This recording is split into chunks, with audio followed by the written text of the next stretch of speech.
그러니까 전국에 음식점 하시는 분이 60만이에요. 근데 그 공인중개사 되시겠다고 시험 보시는 분이 40만이 나는 건 진짜 어마어마한 숫자거든요. 자, 지난해 2021년이죠. 창업과 프랜차이즈 시장을 어떻게 정리해 볼 수 있을까요? 네, 일단 첫 번째는 뭐 여러분 잘 아시겠지만 최근에 뭐 밀키트 이런 거 되게 붐이잖아요. 맞아요. 그러니까 이게 뭐 1인 창업이다, 무인 창업이다, 이제 이래서 사실 인기가 있었던 건데, 어쨌든 코로나 때문에 대면하시는 분들이 좀 줄어들면서 비대면 창업의 이제 전성시대였다. 그래서 뭐 올해도 그렇게 또 가기는 갈 것 같아요. 왜냐면 커졌던 산업이 다시 그러니까 뒤로 갈 수는 없거든요. 그러니까 지금 어쨌든 1인 창업, 무인 창업, 비대면 창업이 계속 전성시대고 지금도 앞으로도 이제 그렇게 될 것이다라는 거고요. 그리고 이 소규모 창업자분들도 이제 앞으로도 계속 늘어날 것으로 보여지고요. 그리고 가장 중요한 특징은 이제 인건비가 굉장히 많이 올랐기 때문에 네네. 그 운영하는 그 사람을 이제 축소를 시킬 수밖에 없다라는 거. 그리고 여러분 그거 아실지 모르겠지만 우리나라 프랜차이즈 브랜드가 10,000개가 넘었어요. 흔한 말로 뭐 진짜 막 피 터지게 싸우는데, 야, 브랜드 수가 그렇게 많아지면 기존의 자영업자들이 뭐 어떻게 치열한 경쟁을 어떻게 뚫고 성공하지, 이런 얘기를 할 텐데, 이제 우리나라가 이제 1+1 제도, 여러분들 아셔야 될 게요. 우리나라 프랜차이즈 1+1법이 생겼어요. 그게 뭐냐면 그러니까 지난해죠. 2021년 11월 19일 날 이제 시행이 됐는데, 우리나라의 프랜차이즈 사업자들 중에서 사기꾼이 너무 많으니까 이제 프랜차이즈의 직영점 하나를 1년 이상 운영을 해야만 나라에서 프랜차이즈 권한을 줍니다. 그러니까 여태까지는 어떻게 했냐면 예를 들면 대표님이 떡볶이를 잘 만들어요. 네네. 혹은 잘 못 만들어요. 근데 오늘 오픈했어. 네. 근데 갑자기 난데없이 내 떡볶이를 너무 많이 사람들이 사주는 거예요. 네네. 그래서 옆에 있는 그 옆집 아저씨가 대표님, 나 이거 가맹점 하나만 오픈해줘요. 그러면 우리나라 공정거래위원회 정보공개서라는 걸 등록만 하면 바로 할 수 있었어요. 근데 이제 이게 사실은 오픈빨이라는 게 있어서, 네네. 흔히 오픈빨. 지금 장사 잘 되지만 다음 달에 안 될 수도 있잖아요. 이게 사실 1년 정도는 굴려봐야 되거든요. 근데 이제 이거를 그냥 이렇게 1년도 안 해보고 4계절 경험도 안 해보고 그냥 바로 프랜차이즈 사업하는 사람들이 많았고, 또는 이제 미터 프랜차이즈라고 해서 뭐가 잘 되면 뭐 이렇게 뛰어드는 그런 경쟁 브랜드도 많아졌거든요. 그렇죠. 뭐 옛날에 뭐 유서업, 봉구비어 아시잖아요. 스몰비어, 봉구비어가 잘 되니까 춘자비어, 말차살롱, 용구비어, 뭐 이건 셀 수 없이 수십 개의 프랜차이즈 브랜드가 생기면서 그 시장 자체가 n분의 1이 되냐고 봉구비어까지도 같이 무너졌거든요. 그러니까 이게 이제 이런 걸 막아야 되겠다고 생각해서 만든 게 1+1법이에요. 그러니까 아무나 하지 마. 그러니까 아무 때나 하지 마, 이렇게 된 거예요. 그래서 직영점 하나를 1년 이상 운영해야만 프랜차이즈에 권한을 준다. 그게 이제 1+1법인데요. 11월 19일 날, 이제 2021년 11월 19일 날 시행이 됐어요. 근데 이 법을 비껴 나가려고 전부 다 그냥 이 프랜차이즈 사업을 등록을 한 거예요.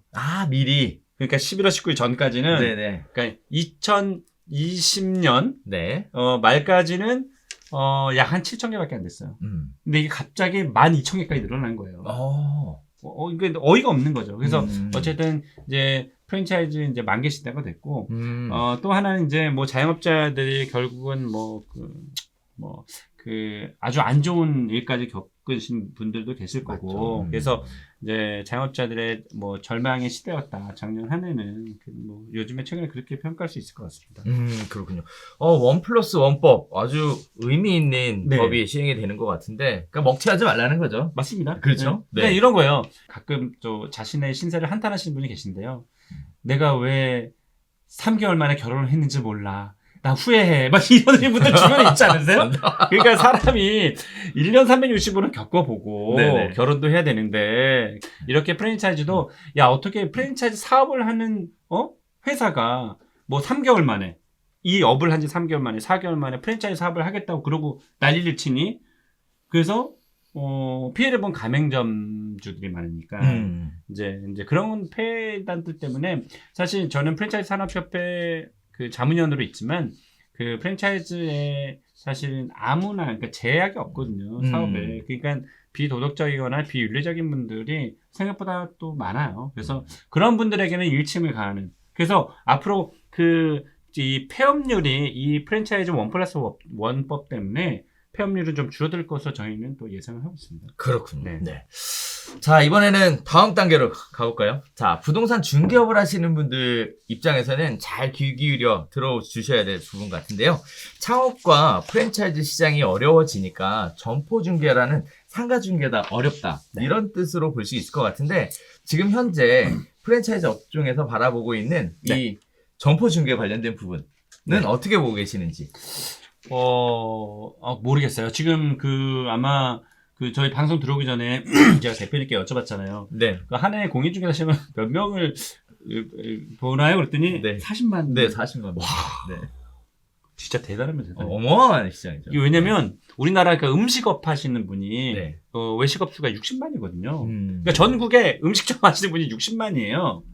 근데 공인중개사 되시겠다고 시험 보시는 분이 40만이 나는 건 진짜 어마어마한 숫자거든요. 그렇죠. 그러니까 그만큼 자영업 시장이 어렵기 때문에 갈 데가 없는 거죠. 예, 그렇죠. 그 사회적 구조도 문제인 것 같아요. 근데 음. 이제 어쨌든 뭔가 계속 막 바쁘게 뭐 갈아엎고 또 뭔가가 하고 막 이렇게 막 활성화가 돼야 되는데 지금 인테리어 하시는 분들도 되게 힘들거든요. 그러니까 그 뜻은 이제 중개하시는 분들도 굉장히 어렵다는 것을 그냥 그래서 제 생각에는 이런 거거든요. 그러니까 지역에서 부동산 하시는 분들 중에 이제 대부분은 이제 창업자들이 이렇게 그냥 걸어 들어와서 이제 손님을 맞이하고 이제 중개하고 계신 분들이 많은데 우리나라 프랜차이즈 제가 말씀드렸던 대로 이제 10,000개가 넘었거든요. 그래서 그걸 적극적으로 프랜차이즈 본사의 영업 담당자나 이런 분들하고 또 계속 이제 연결을 취하면 거기서 오다들이 되게 많이 들어오거든요. 그러니까 그냥 받지 말고 내가 직접 다시 역으로 본사에 문의를 하다 보면 그런 분들 적극적인 분들이 결국은 중개를 되게 많이 하시더라고요. 그러니까 그런 것들이 좀 많이 했으면 좋겠어요. 그 사실 상가 중개하시는 분들 입장에서는 크게 두 가지 얘기들이 나와요. 하나는 거요? 뭐냐면은 네. 본사 영업 담당자한테 연락을 해서 나 여기다가 넣고 싶다 네. 이렇게 얘기를 하면 네. 인기 있는 브랜드는 네. 뭐 거의 뭐 순번이 뭐 저 밑바닥에 가 있어서 네. 뭐 내가 희망하는 곳에 창업 불가능하더라. 네. 뭐 커피라고 있어요. 네네. 뭐 메가 컴포즈, 뭐 네, 네. 백다방 이런. 네네네. 그렇게 얘기하시고 네. 또 두 번째는 그렇게 해서 알려주면 결국은 또 정보만 빼가지고 가고 중개로는 연결이 안 되더라. 뒷거래한다. 네네. 직접 자기 거래하든가. 그렇죠. 그러니까요. 그 두 가지 문제는 어떻게 보세요? 그러니까 저희들도 늘 고민이에요. 그러니까 이거를 정보를 줬을 때 혹은 심지어는 저희 이제 신입 직원은 얼굴도 안 보고 프랜차이즈 본사에 얼굴도 안 보고 그냥 옛날 팩스에 있던 시절에 팩스로 팩하고 그냥 보내고 나중에 가보면 그 브랜드가 오픈이 되어 있고 가게에. 맞아요.